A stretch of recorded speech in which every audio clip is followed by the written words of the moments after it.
Sabe aquela história de mistério que parece simplesmente impossível de resolver? Pois é, hoje a gente vai falar de um dos maiores quebra-cabeças não resolvidos da história. Um livro, um código, que há séculos ninguém consegue quebrar. E olha, não é nenhum exagero, a gente está falando de mais de 6 séculos. Imagina só, as mentes mais brilhantes do planeta, de várias gerações, criptógrafos, linguistas, historiadores, todo mundo quebrou a cabeça tentando entender essas páginas misteriosas. E o resultado? Absolutamente nada. Todos eles, sem nenhuma exceção, falharam. É uma afirmação que chega a arrepiar, né? Uma falha completa, total, uma geração atrás da outra. Então, fica a grande pergunta que intriga todo mundo até hoje. Por quê? O que esse livro tem de tão especial, de tão impenetrável? Bom, é isso que a gente vai investigar agora. Vamos mergulhar nesse mistério. Para começar, vamos conhecer o protagonista dessa história, o manuscrito Voynich. Ele foi redescoberto em 1912 por um negociador de livros raros, o Wilfred Voynich, e o apelido que o manuscrito ganhou já diz tudo: o livro que ninguém consegue ler. E olha, com toda razão.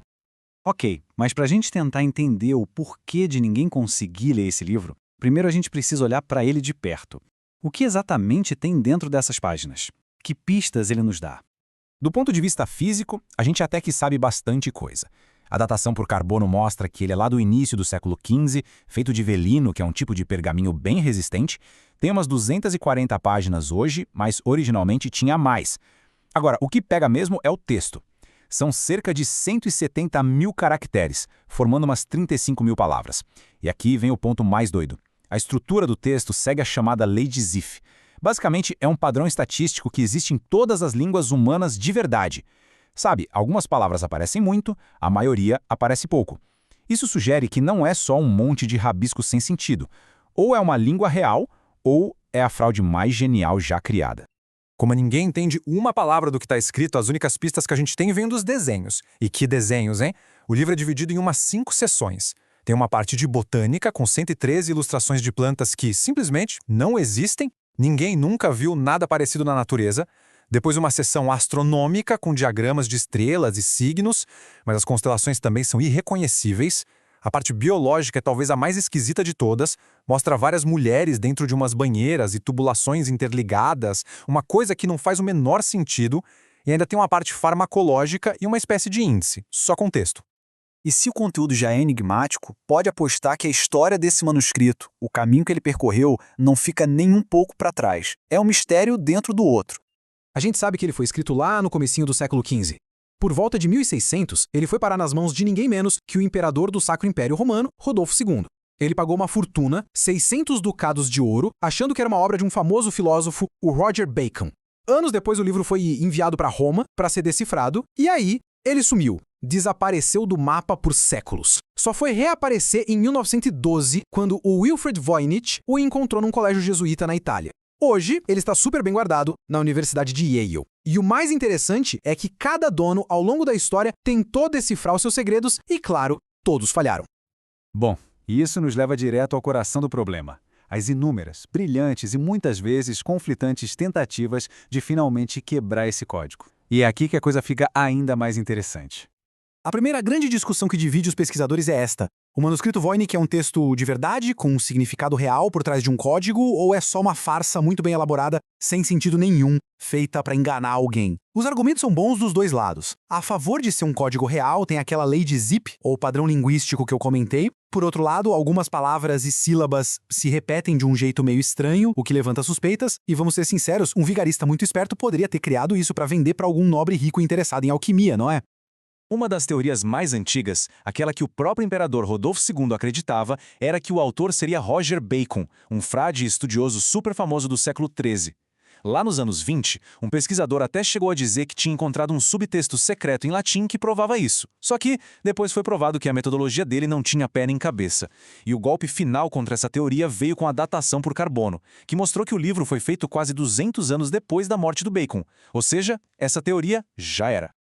Dando um salto enorme no tempo, a gente chega em 2019. E aí surgiu uma teoria que causou o maior alvoroço. Um acadêmico chamado Gerard Cheshire veio a público e disse: "Decifrei". Ele afirmou que o texto estava escrito em proto-romance, uma espécie de língua ancestral perdida que teria dado origem ao português, espanhol e outras.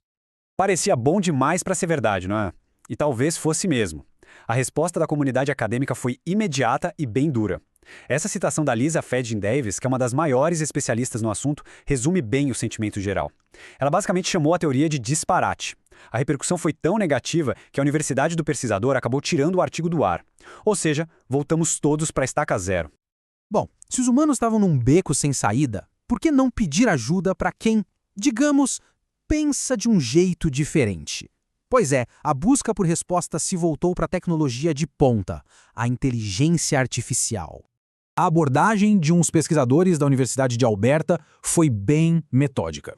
Primeiro, eles treinaram uma IA com a Declaração Universal dos Direitos Humanos em 380 línguas. Basicamente, eles ensinaram a IA a reconhecer como as línguas funcionam. Depois, mostraram o Voynich para ela. A conclusão da IA foi surpreendente. A língua base era muito provavelmente o hebraico. Só que era um hebraico codificado de um jeito bem específico, usando alfagramas, que é quando você pega as letras de uma palavra e as reorganiza em ordem alfabética para embaralhar tudo.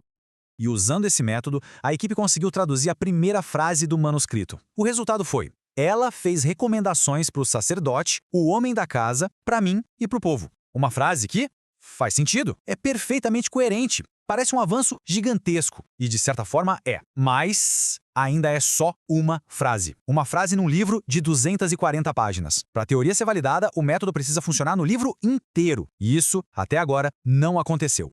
E é aqui que a gente se encontra hoje. Apesar de todas essas pistas intrigantes, dessas teorias ousadas e dos avanços tecnológicos, o caso continua totalmente em aberto. A verdade é que, até hoje, nenhuma teoria foi provada de forma definitiva. Toda vez que alguém surge com uma suposta solução, ela ou é desmentida por especialistas, ou só funciona para um trechinho do texto, não para o livro todo. A gente continua sem saber o básico.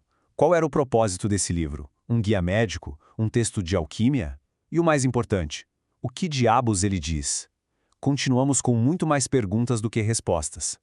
E no fim das contas, o manuscrito Voynich continua sendo esse grande espelho, um desafio para nossa própria inteligência. Seria uma língua que se perdeu no tempo, esperando para ser redescoberta? Uma fraude tão brilhante que enganou gerações? Ou seria algo totalmente diferente, algo que a gente nem consegue imaginar? O livro continua lá, em silêncio, guardando o seu segredo e ao mesmo tempo nos convidando a continuar tentando ler o que parece ser ilegível.